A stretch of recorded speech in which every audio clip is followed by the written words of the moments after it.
Hey ladies and gentlemen, boys and girls, this is JC. Welcome to my channel, and I'm here at the Audi e-tron experience, and let's see what does Audi have for us today at this e-tron experience in Vancouver.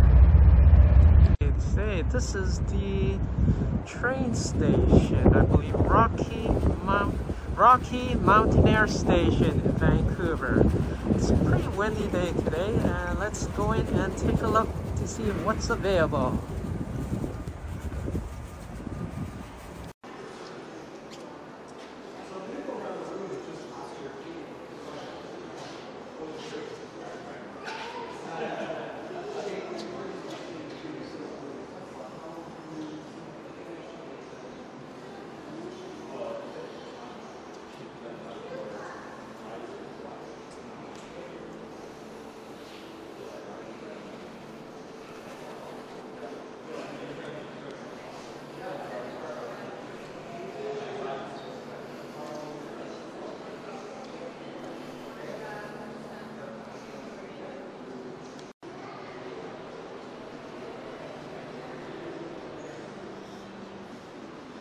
So this is the Audi e-tron experience in Vancouver.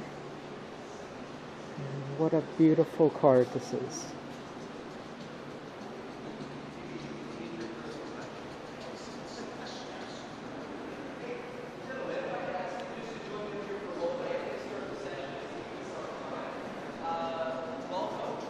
First of all, thank you so much for joining us. My name is Rob. As well. As you can imagine, we talked a lot about e-tron product as of late. I'm looking forward to carrying on that conversation with you today. So on behalf of Audi, allow me to officially welcome you to our EV customer clinic. Yes, they are electric, but there is more to them. They work while you recharge. How about letting your car do the talking? They'll make you look twice, if you're quick enough. So yes, they are electric, among other wonderful things.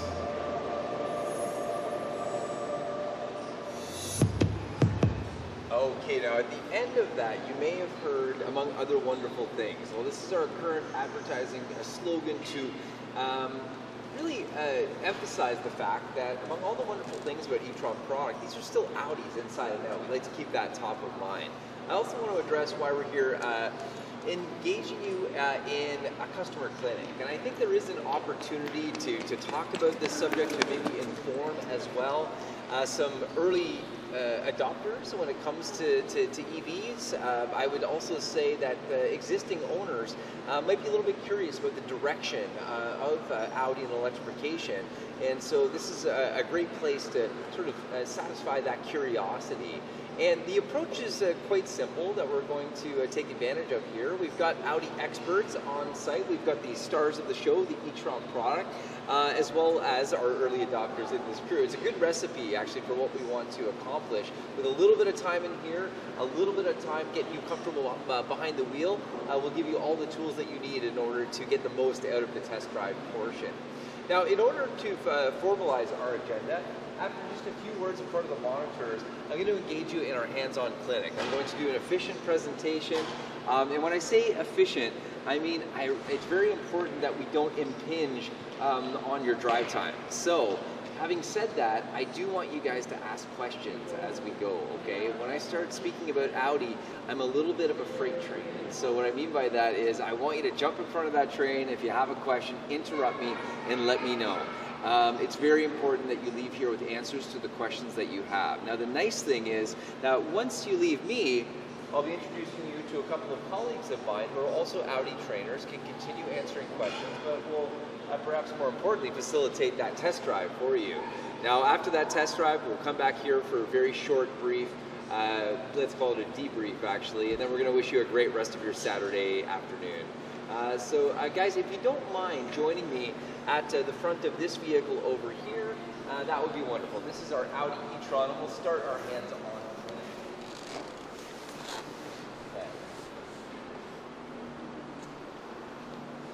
So, just before I get started, I do want to address one little item, not a part of the kind of official script, but it is worth noting that we are soon to see a badge change or a nameplate change for this model right here.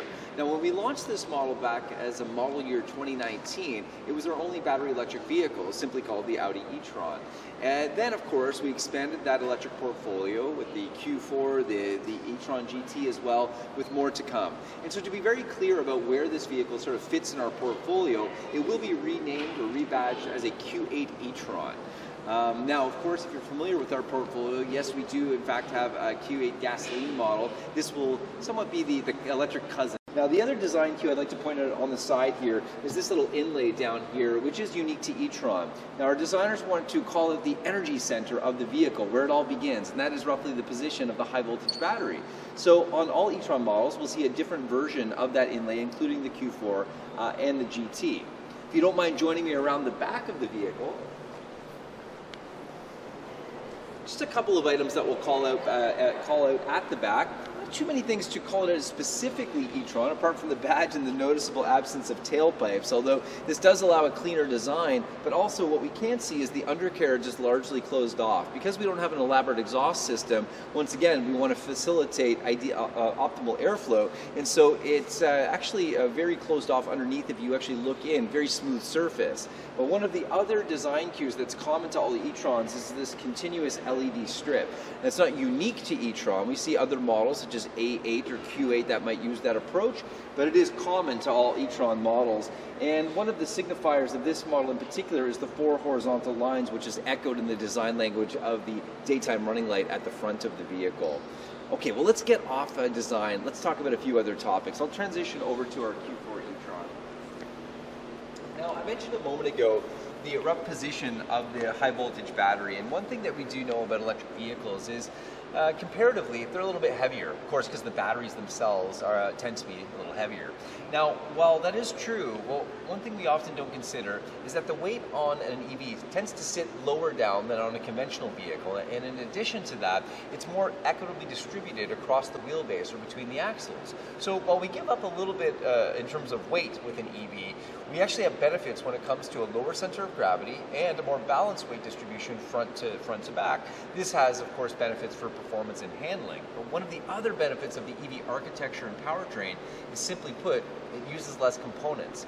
It's a simpler way to propel the vehicle. I don't want to say it's not sophisticated because it is, but it certainly does use less components to achieve what we need to. And that includes all-wheel drive. Now, we'll talk about how we do all-wheel drive on the e-tron models as we transition to the GT. But an example of the benefits of having less components is that we can use the space more effectively, and in fact the interior volume of this compact Q4 e-tron is actually more than a Q5, which would be considered a mid-size SUV. Now, a tangible example of that would be the floating center console where the gear shifter is on the vehicle. We don't have a very robust tunnel that runs the length of the vehicle to enable all-wheel drive on an e-tron. Again, it's a different approach. So you'll see that in the rear seat, even the middle seat passenger has a nice flat floor, a little bit more comfortable. Now, as an EV owner myself, another thing that I kind of like is if I go to Home Depot or Costco, I get a larger item, perhaps a longer item that doesn't fit well back here, or if it's full, I can lay it across that flat floor instead of putting it on my seats. It may seem like a trivial detail, but some even truck models will advertise a flat load floor in the back. It's kind of a win, but it's just one of those small victories that you get as an EV owner. Now let's transition to the rear of the vehicle, and we'll talk a little bit about cargo capacity.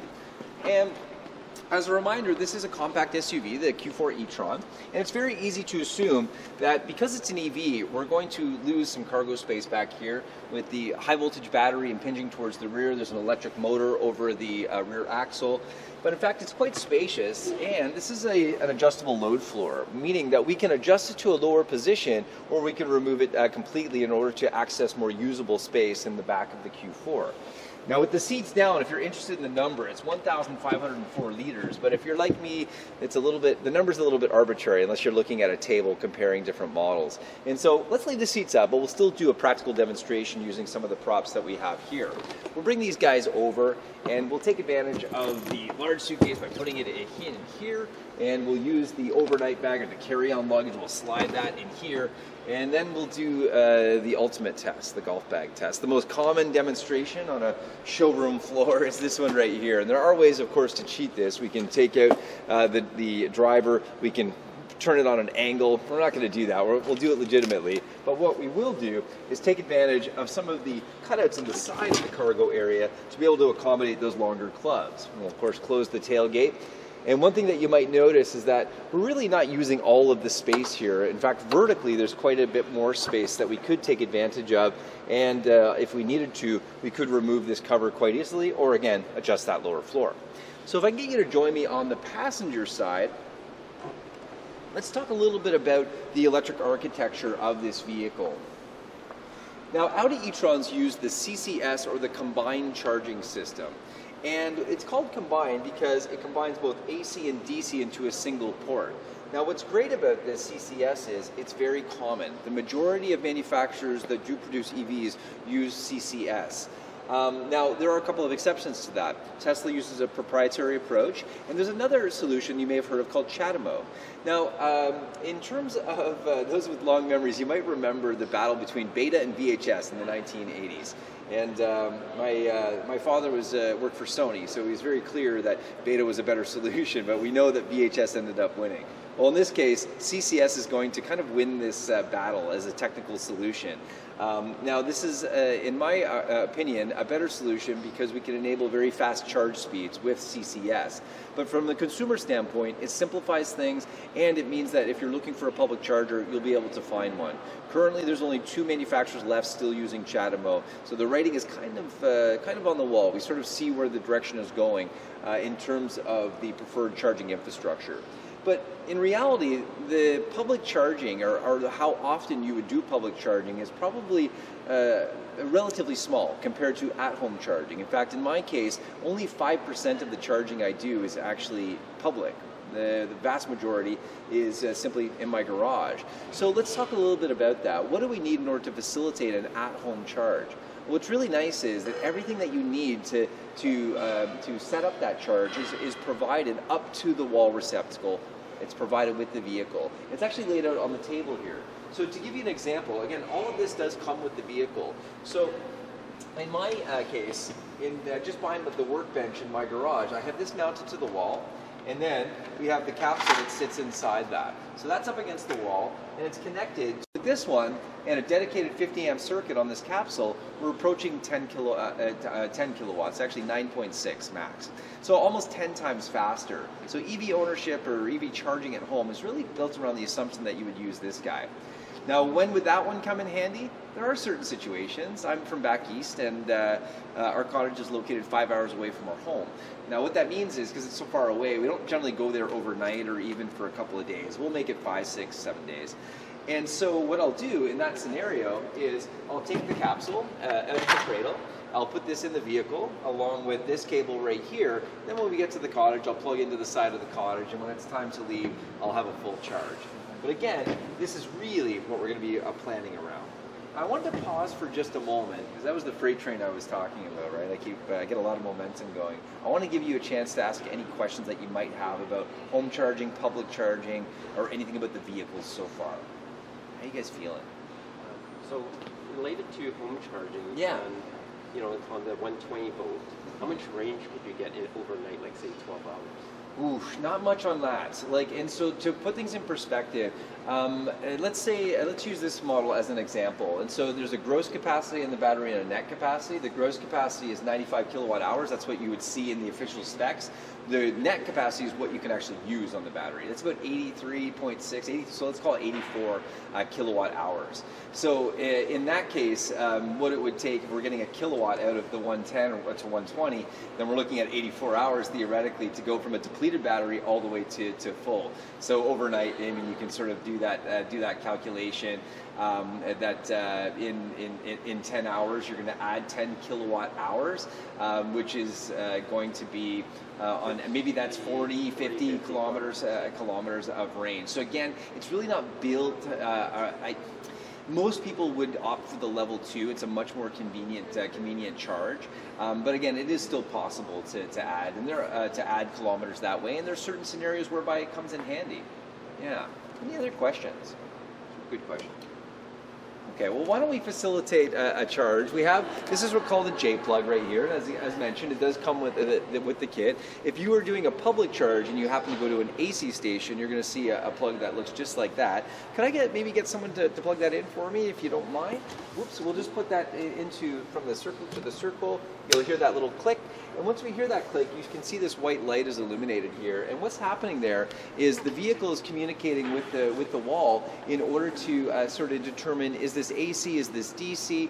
Of course, it's going to route that current a little bit differently depending on which current it is. And now we can see that the green light is pulsing there, indicating that energy is flowing. Now on the Q4 e-tron, the way that we stop that and release that J-plug is by unlocking the vehicle. You see this goes white, and then of course we can pull the J-plug out. So that's, of course, when we do put it in there on the Q4, it does lock in place. So we would use this, or your connected My Audi app if you don't have the key on you to release to stop the power and release the J-plug. Any other questions about that? Everybody's feeling pretty good. You guys taking it easy on me. Okay. Well, there is one more vehicle behind us, which I would be remiss for. Audi Sport is our high-performance division. This vehicle right here is manufactured in the same factory as the Audi R8 in Neckarsulm, Germany, which is the headquarters of Audi Sport. In terms of the numbers, 637 horsepower and 612 pound-feet of torque, so very, very impressive numbers. Of course, what delivers that to the road is e-Quattro. You may have thought you were going to escape without hearing the word Quattro, but I'm an Audi trainer and it's obligatory. No, I do like talking about Quattro, I'll be honest. I'm a fan of it. But what's so interesting about the Quattro on this system, what we refer to as e-Quattro, is it has a bit of a different operating principle. And so typically what we have is an engine up front, connected through a few other components, a center differential that moves around available power. So what this means is we divide it up according to the needs. If we have 60% of the power going to the front axle, or front wheels, we're going to have 40% left to send to the rear. But those rules kind of go out the window when you have an independent power source over each axle, an independent motor over each axle. And this allows us to get very precise, very creative in terms of how we deliver power to the wheels. The electric motors will communicate with each other, but they can also operate independently with 100% torque variability. And while I could certainly spend a lot more time talking about Quattro, I'll finish off by saying that all of our e-tron models are e-Quattro equipped and operate with that same principle. In this particular vehicle, it does translate to an official 0 to 100 kilometer per hour time of about 3.3 seconds. If I'm honest, I feel like it feels a little bit quicker than that, a little closer to 3 even, but the official number is 3.3. Regardless, very impressive numbers. Now, I do, of course, want you guys to experience this for yourselves. So if I could ask you to join me back over here, and what we're going to do, if you don't mind, just grab a quick seat here, and we're going to give you a little rundown on there you are, a little rundown. I was about to click. So on the actual, you're here now. On some of the operating systems for the vehicle, just so you can get the most out of the test drive. Allow me to introduce Ben and Nick. They're going to take it from here, guys. If you do have additional questions, please let them know. Both Ben and Nick are also Audi trainers. Okay?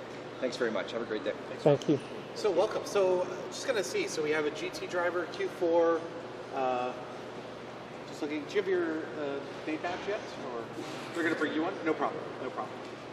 So e-tron 55. Okay, so that one's a little bit different than what I'll show you on the slide, but we'll talk you through it out there. So we're just about to do the drive briefing here. So we have Q4 and Q4. Perfect. All right. So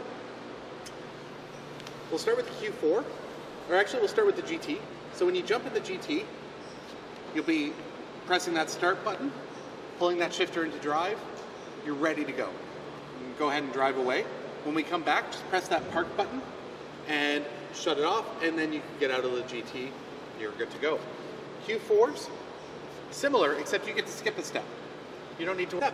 It has a few more personalities. Instead of sport and off, it has comfort, efficiency, or dynamic mode. And dynamic is Audi speak for sport. So definitely recommend you cycle through that, enjoy, try out the different personalities, and see what it's like, see how it changes that vehicle. Now, EVs do a cool thing when you're driving. As I was just saying, so you're in the Q4. So when you get in, just get in, foot on the brake, pull that back, and it'll put it into drive, and you can go. When we get back, that's your park button right there. So that'll put it in park and set the handbrake. So. It's just a touch.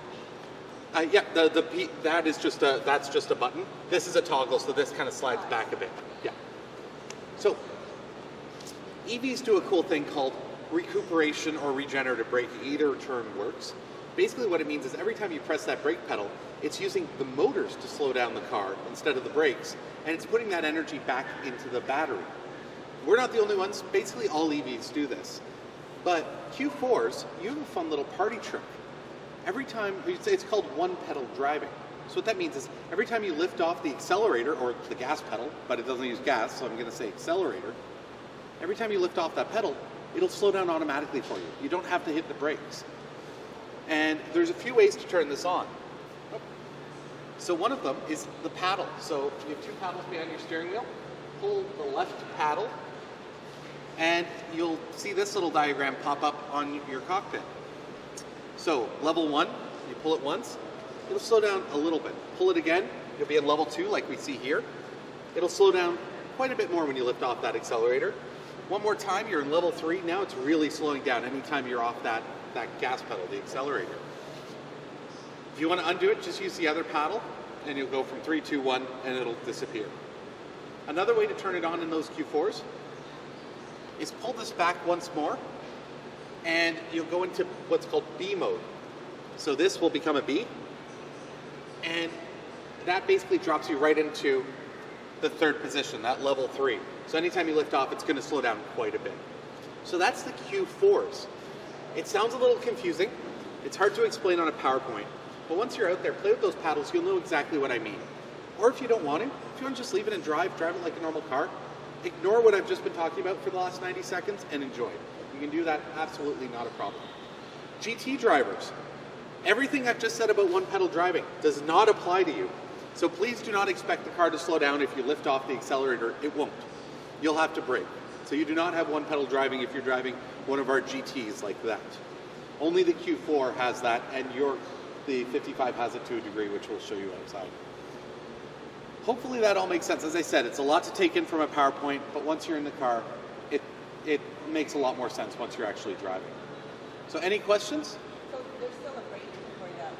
Oh, absolutely. Yep, there's still gas pedal, brake pedal. Yep.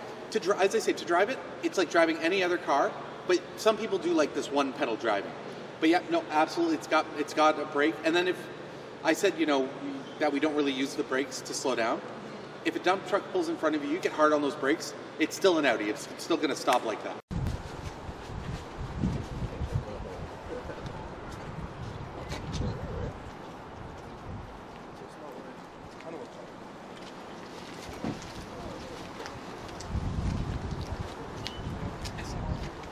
Yeah, if you see it, if it's an open seat, it's all yours.